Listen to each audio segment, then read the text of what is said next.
தூத்துக்குடி மாநகராட்சி பகுதியில் கடந்த சில தினங்களுக்கு முன்பு பெய்த தொடர் மழையின் காரணமாக தாழ்வான பகுதிகளில் மழைநீர் தேங்கி குளம் போல் காணப்படுகின்றது. இதனால் பொதுமக்கள் சிரமத்திற்கு ஆளாகினர். இதனைத் தொடர்ந்து மாநகராட்சி நிர்வாகம் விரைந்து எடுத்த நடவடிக்கையின் காரணமாக 3 தினங்களில் முழுமையாக மழைநீர் சாலைகளில் வடிந்ததால் பொதுமக்கள், வாகன ஓட்டிகள் நிம்மதி. பொதுமக்களின் பாதிப்பை கருத்தில் கொண்டு விரைந்து மழைநீரை வெளியேற்றும் நடவடிக்கையில் மாநகராட்சி நிர்வாகம் ஈடுபட்டதாக மேயர் ஜெகன் பெரியசாமி தெரிவித்தார். தூத்துக்குடி மாநகர பகுதியில் கடந்த 12, 13 ஆகிய 2 தினங்களில் பெய்த தொடர்விடாத கனமழை காரணமாக தாழ்வான பகுதிகளில் குளம் போல் மழைநீர் தேங்கியது. அதிலும் குறிப்பாக PNT காலனி, ராஜு நகர், கதிர்வேல் நகர் உள்ளிட்ட பல்வேறு பகுதிகளில் மழைநீர் மற்றும் காற்றாற்று வெள்ளம் என குடியிருப்பு பகுதியில் குளம் போல் சூழ்ந்தது. மேலும் மில்லர்புரத்தில் உள்ள தனியார் பள்ளி முன்பும் மழை நீர் தேங்கியதால் பள்ளி செல்ல மாணவர்கள் மிகவும் சிரமத்திற்கு ஆளாகினர். இதனைத் தொடர்ந்து போர்க்கால அடிப்படையில் தூத்துக்குடி மாநகராட்சி நிர்வாகம் சார்பில் உயர்தர மின் மோட்டார் மூலம் தண்ணீரை இரவும் பகலுமாக வெளியேற்றும் பணியில் மாநகராட்சி ஊழியர்கள் ஈடுபட்டனர். இதனைத் தொடர்ந்து கடந்த காலங்களில் 45 நாட்களுக்கு மேலாக தேங்கிய மழைநீர் தற்பொழுது 3 நாட்களில் வடிந்து சாலைகளில் மக்கள் பயன்பாட்டிற்கு கொண்டு வரப்பட்டுள்ளது. இதன் காரணமாக அந்த சாலையை பயன்படுத்தும் பொதுமக்கள், இருசக்கர வாகன ஓட்டிகள், பள்ளி மாணவர்கள் மகிழ்ச்சி அடைந்துள்ளனர்.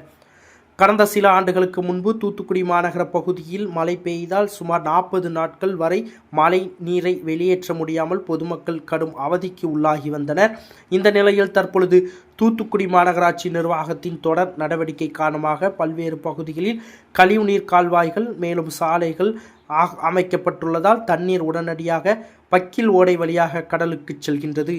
இதன் காரணமாக இந்த ஆண்டு மழை வெள்ள பாதிப்பிலிருந்து 100க்கும் மேற்பட்ட பகுதிகள் விடுபட்டுள்ளன.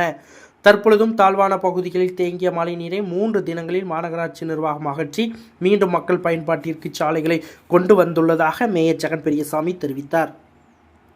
மேலும் இதேபோன்று மாநகராட்சி சார்பில் பல்வேறு முன்னெச்சரிக்கை நடவடிக்கை எடுக்கப்பட்டதால் தூத்துக்குடி பிரைன் நகர், முத்தம்மாள் காலனி, அம்பேத்கர் நகர் உள்ளிட்ட பகுதிகளில் மழை நீர் தேங்காமல் மழை வெறித்த 1 மணி நேரத்தில் மழை நீர் வடிந்ததாக அவர் தெரிவித்தார். வணக்கம்.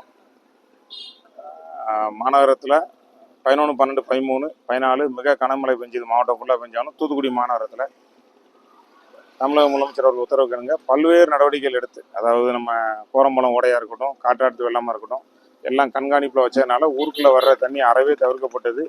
அதையும் மீறி காட்டாற்று வெள்ளமாய் வந்ததுனால ஓடையை ஒட்டி உள்ள பகுதி 16, 17, 18 இந்த பகுதியில் தண்ணி கட்டினது. 3 நாளில் நாங்கள் அனைத்து தண்ணியும் ட்ரெயின், அதை ஓடையில் ஓடுறதும் ஓட்டிட்டு சில ஸ்டாக்னட்டான இடத்துல எடுத்துட்டோம். இந்த பகுதியில் உங்களுக்கு ஏற்கனவே சொன்ன மாதிரி 30% எம்டி பிளாட், அதை வேகன் பிளாட்டாக இருக்கும். நிறைய பேர் அந்த வீடு கட்டாமல் இருக்காங்க. அந்த தாழ்வான பகுதியில் தான் அந்த ஓனர் இதில் தண்ணி இருந்தது. அதையும் எடுக்க சொல்லி அறிவுறுத்தப்படுத்திருக்கோங்க. கடந்த காலத்தில் உங்களுக்கு நல்லாவே தெரியும். முன்னாடி அது அதிமுக ஆட்சியாக இருந்தாலும் எதாக இருந்தாலும் 45 நாள் கட்டின பகுதி இந்த பகுதி. மற்ற மாநகரம் உள்ளவை எங்கேயும் தண்ணி கட்டாததை நான் உங்களுக்கு தெரிவித்துக் கொள்கிறேன். வேற என்ன தடுப்பு நடவடிக்கை? அதான் வேற இப்போ நீங்கள் இந்த மலைக்குள்ள தடுப்பு நடவடிக்கை மக்கள் பயன்பாட்டுக்கு மாநகரத்தில் அனைத்து சாலையும் பயன்பாட்டுக்கு வந்தது. இது போக இன்னும் மழை வந்தாலும்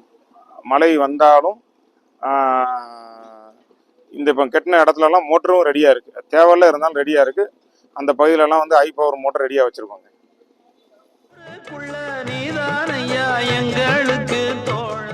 பெல் பட்டனையும் கிளிக் செய்யுங்கள்.